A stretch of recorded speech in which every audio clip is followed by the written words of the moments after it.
Terima kasih atas waktu dan kesempatan yang diberikan kepada kami kelompok 5. Di sini kami akan mempresentasikan materi kami yang berjudul Penyusunan Laporan Pelaksanaan Anggaran dan Laporan Keuangan. Yang pertama, pengertian laporan pelaksanaan anggaran.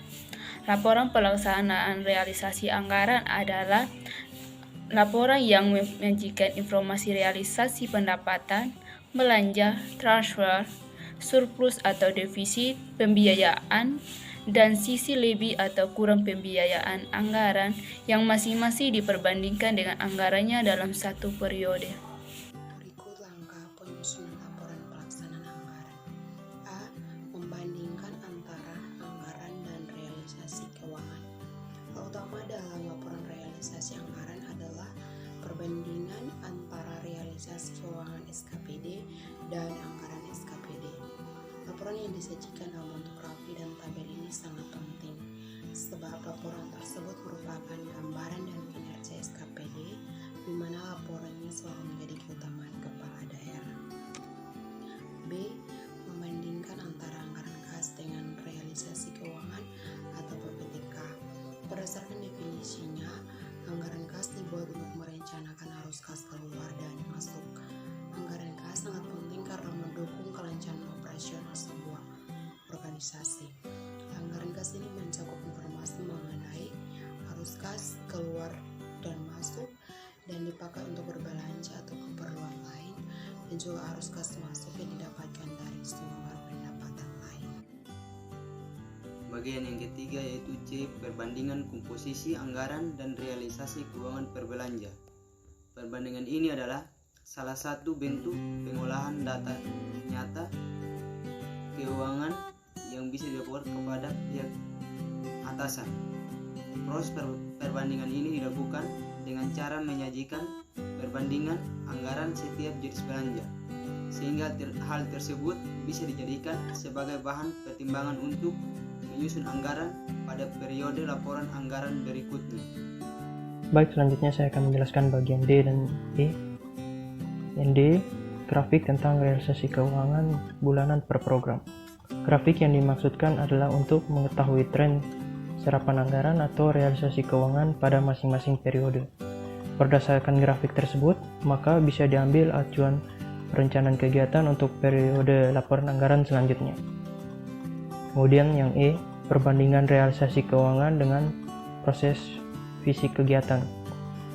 Dalam penjelasan di atas sudah diungkapkan bahwa laporan anggaran adalah salah satu ukuran kinerja. Namun, hal tersebut menjadi lebih lengkap jika laporan realisasi keuangan disertai dengan laporan progres tentang visi kegiatan. Sehingga dari situlah akan terlihat jelas bagaimana progres dari kegiatan yang sedang berlangsung tersebut. Di dalam membuat laporan realisasi anggaran, harus dicantumkan identifikasi jelas di setiap halaman laporan.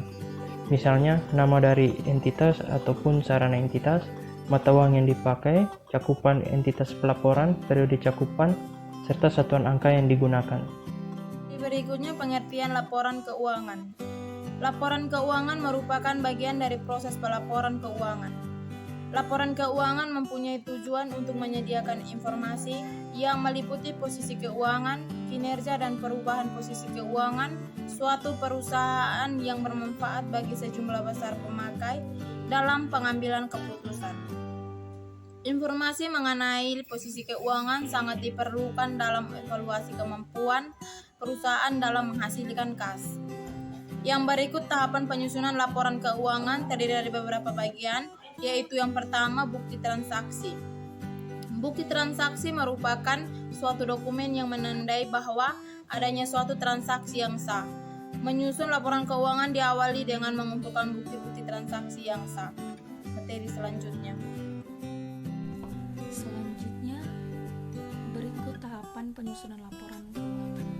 Yang pertama, bukti transaksi. Bukti transaksi merupakan suatu dokumen yang menandai bahwa adanya suatu transaksi yang sah. Berikut jurnal umum. Jurnal umum adalah tempat untuk mencatat transaksi yang ada sesuai tanggal dan mencantumkan nama transaksi, kelompok akun dan jumlah nominal di kolom debit atau kredit.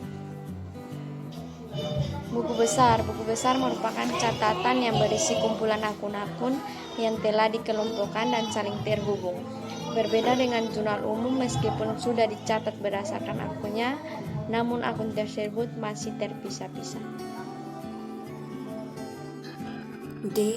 Neraca, di mana neraca merupakan laporan keuangan yang menggambarkan kondisi keuangan suatu perusahaan pada tanggal tertentu. Neraca juga menyajikan jumlah aset, kewajiban, dan modal yang dimiliki pada perusahaan tersebut. E. Jurnal penyesuaian. Jurnal penyesuaian merupakan jurnal yang mencatat transaksi tertentu pada akhir periode, yaitu di mana pencatatan tersebut tidak didasarkan aktivitas transaksi, tetapi pada perhitungan atau keterangan tertentu. Yang berikut bagian F, yaitu neraca lajur. Neraca lajur atau kertas kerja merupakan pencatatan yang berupa kolom-kolom yang berisi semua unsur akun, baik akun real maupun akun nominal, yang akan dijadikan dasar dalam penyusun laporan keuangan. Jurnal penutup yang terakhir. Jurnal penutup merupakan jurnal untuk memisahkan pendapatan dan biaya pada tahun tertentu dengan tahun berikutnya. Yang berikut tentang jenis-jenis laporan keuangan. Jenis laporan keuangan yang pertama yaitu laporan posisi keuangan. Laporan posisi keuangan atau biasa disebut neraca merupakan bagian dari jenis laporan keuangan yang dihasilkan untuk menunjukkan posisi keuangan pada akhir periode.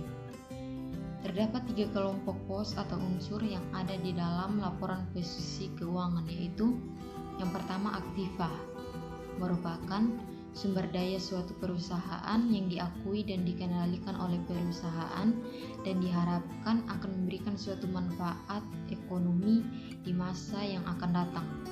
Yang kedua, kewajiban, yaitu suatu kewajiban perusahaan pada masa sekarang akibat dari peristiwa yang terjadi di masa lalu yang akan menimbulkan arus keluar sumber daya perusahaan yang mengandung manfaat ekonomi. Dan yang terakhir yaitu modal. Modal yaitu hak residual atas aktiva perusahaan setelah dikurangi dengan seluruh kewajiban. B. Laporan laba rugi dan penghasilan komprehensif lain. Laporan laba rugi menyajikan hubungan antara penghasilan dan beban dari entitas. Laporan ini disajikan dengan 2 cara, yaitu laporan laba rugi yang terpisah antara laporan laba rugi dan penghasilan komprehensif lain dan laporan laba rugi dan penghasilan komprehensif lain yang digabungkan menjadi satu yang dimulai dari komponen laba rugi, kemudian komponen yang mencakup penghasilan komprehensif lain. Penghasilan komprehensif lain berisi pos-pos penghasilan dan beban, termaksud penyesuaian reklasifikasi yang tidak diakui dalam SAK, seperti perubahan dalam surplus revaluasi untuk aset tetap dan aset tak terwujud, pengukuran kembali program imbalan seperti dan keuntungan dan kerugian yang timbul dari penjabaran laporan keuangan dari kegiatan usaha luar negeri. C. Laporan perubahan ekuitas. Laporan perubahan ekuitas menunjukkan perubahan ekuitas perusahaan selama satu periode.